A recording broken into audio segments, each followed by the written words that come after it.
the trade of all Jackson. He can do everything. He's got a recording studio. Now he's in the film business, a photographer. Yeah, I he did my can CD sing. out there. He was a platter. He was a drifter. 5, 4, 3, 2, action.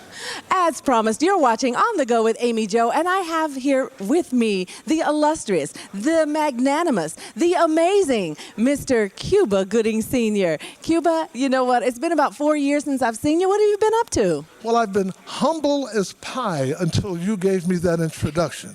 Now my head is getting a little bigger than it was before. Thank you very much for that introduction. I am fortunate enough to still be singing at the age of 66.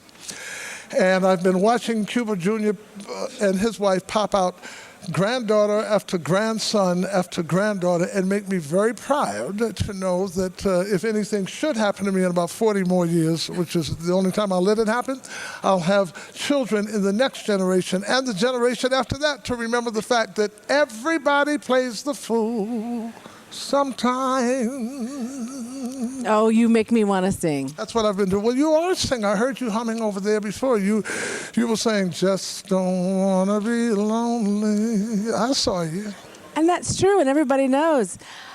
I just want to be with Cuba. No, okay, all right. We'll save the singing for you. No. Oh, really on point. Okay, before we go on to your career, I do want to mention both of your sons. You have two very, very talented young men that you claim. 3 sons. Okay, 2 that I know of, so share. Thomas Gooding, who is my band leader and music director. He's the bass player. He's given me 13 grandchildren. And then, of course, there's April, who is my daughter, who is Cuba Jr.'s elder by 1 year. Okay, and Cuba Jr., and then there's Omar Gooding from Baby Boy, Hanging with Mr. Cooper, and all of those movies that helped their mother and I feel a little better about having to work as hard to support them. So, a lot of folks don't realize you can be a father and you can be a mother just because of the natural progression of procreation. Being a parent is the difficult part. And that's what I advocate all the time, not only in this country, but in Barbados and Mexico as well. We'll talk about that later, I think. I hope. we absolutely will. I'm going to rein him in now because we're all thinking about great music that he has performed. And I want to know, what about new music? Do you have some new music that you can share with us and people can find it? Well, there is, see, it's not like it was back in the 70s and 80s when I first started. I sang Everybody Plays a Fool in 1971, and on every other corner was a record store. There was no email. There was no Facebook. And the sale of CDs today has changed a little bit than it was before. You can't go to a mom and pop store. And so I have been recording to put music in movies. Okay. And I've been successful. That's why I know that my amphitheater in Mexico is going to be successful, because it will be Hispanic music and R&B, 70s music, maybe early 80s, but 70s music.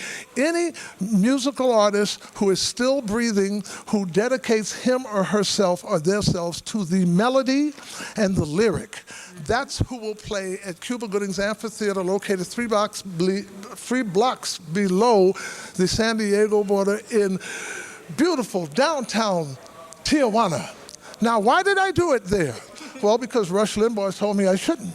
And I decided that it was very important for me to bring the two countries together via music. Excuse me. Music is the common denominator between love, harmony, baby making, and humanity.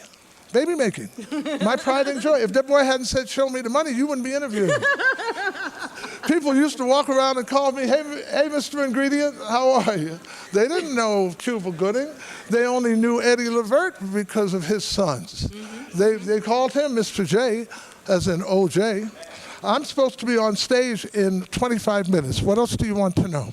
Okay, what I'd like to do is slow you down for just a moment, and I want you to expound a little bit on this new venture that's taking place in Mexico and around the world. I know the groundbreaking is November 1st, so tell us a little bit about it and give me a website where people can find more information. www.cubagoodingspyramid.webs.com. That's the website. Okay. We are opening with one of 3 artists the day after Thanksgiving. It'll be Smokey Robinson, Gloria Estefan, or Lionel Richie. And they will be featuring the main ingredient. You know, of course, we'll be the opening act, but those stars want to come because they believe that it will clear up some of the imagery of negativism and hate and drugs and murder and immigration that's coming back and forth across the border. Because if you know anything about today's politics, particularly after our president was inaugurated, there has been a great fear that a holy war might erupt between America and the Middle East. And, you know, Mexico is Hispanic and primarily Catholic, and I think we need every Christian we can get. Okay. Well, Does that make sense to you? You heard it first right here on The Go with Amy Jo. And before I let you go and wow the audiences, you have been performing for over 30 years. And I want to know, if there was one thing that you would have done different, what would it have been? Or would you have done anything different? The main thing that I would have done different is to make sure I understood the concept behind recording for a major conglomerate like RCA or Motown or any other company, and not realizing the fact that the money that we were spending and wasting to do these recordings would one day come back and haunt us today. Because we didn't realize that the 70s music we were doing, the Everybody Plays the Fool, the OJ's music, the Stylistics music, New Birth music, all of this music for this concert that we're doing tonight has been around for 30 or 40 years. It's been in several movies. We should have known how to count that money. How to make sure if we had passed away like Al Goodman did of Ray Goodman and Brown, and like Ollie Woodson did with the Temptations, when these guys passed away, their contribution to the music, their children can't go and they don't even know how to reach for the money. Because we're still with Sony, which used to be BMG, which used to be RCA, we can go and tell them, hey, remember us? We are the ones who actually sang it. Hey, we're still breathing. Hey, why did you pay us? The contract wasn't just for the 3 years. The money comes in perpetuity. It's in every contract Jackie Wilson, Sam Cooke, Nat King Cole signed. So I know it was in mine. So the idea was the struggles we had to go through in order to make today's corporation realize that we should be paid. So that we can raise children that may give music and happiness to the world as they are coming up, okay? That money is due, and that money, we should have seen to it as adults. But we were kids. We just wanted to be on the radio. Exactly. We did not know that at that time. So now, I'm sure that there'll be a bunch of lawyers and everybody else who sees this who say, well, why don't we help? How many of them are still alive?